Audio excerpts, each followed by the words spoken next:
I used to live in Windsor. I used to panhandle for money. And my sign was pretty creative. It was a creative sign. I wanted a happy approach instead for a sad approach seeing a homeless guy all the time. So I decided, I was sitting down thinking one day, I said, bet you $1 you read this sign. Huh, it's pretty funny, eh? You look at this sign, you look at a homeless guy, and you look away really fast, and I start laughing. I'm like, bye, you owe me $1.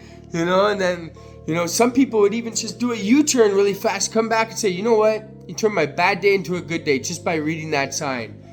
And then I would just talk about my story, just tell them where I was at, how I became homeless, and why I'm doing this, I'm a silly guy. I like to be funny. I like to make people laugh and make people have a good day, And it's just like, imagine a guy like me being silly, holding a sign that says, bet you $1 you read this sign. I'm shoving it in their windshield like this, making sure they read the sign.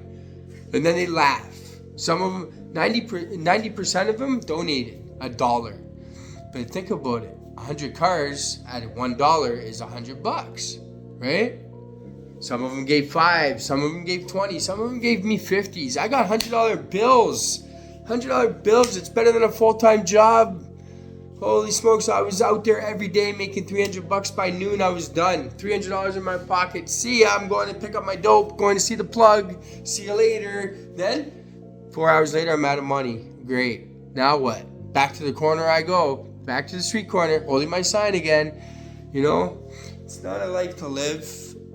To me, I think panhandling is the bottom of the barrel, man. And hey, if I'm the bottom of the barrel, I'm the bottom of the barrel. What are you gonna do? You try to make yourself better, but being homeless is not a very easy lifestyle. So we want to be happy. We want to enjoy life as it is. Some of us don't even have any family. Unfortunately, I got my family, and I had family support. Some of these people don't even have a mother or a father or a brother or a sister to help them out.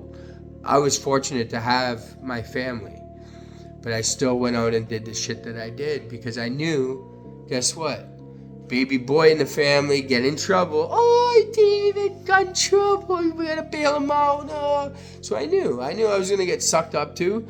I took a road trip out to Winnipeg, Manitoba. I called a bomb threat in the Walmart in Leamington with a voice deactivator, trying to get my buddy off of work earlier to give us a ride to Windsor. So I called in a bomb threat thinking that he'd get off work earlier and we could jump in the car and go to Windsor. Well, guess what? That plan ended up in this shit. And it ended up out to Winnipeg, Manitoba, where I got thrown in jail out there. Nice, eh? My mom had to come and take a plane out there, come get me. She took me shopping right after, man. I was like, this is great. I should come to jail more often. Fuck, she took me to the mall, got all new Nike gear, got new J's on my feet. I'm like, J's on my feet. Yeah, J's on my feet. And, I was the happiest kid ever. I was like, fucking right, man. I'm going to keep going to jail. I get fucking spoiled when I go to jail. I'm like, fuck, might as well keep going. Then it's like the spoiledness wore off. Nobody was putting money in my canteen anymore. I was like, oh no, man, I don't want to come to jail now. I don't got canteen. What am I going to do? But yeah, so there's another little story for you guys, panhandling. There's a sign for you.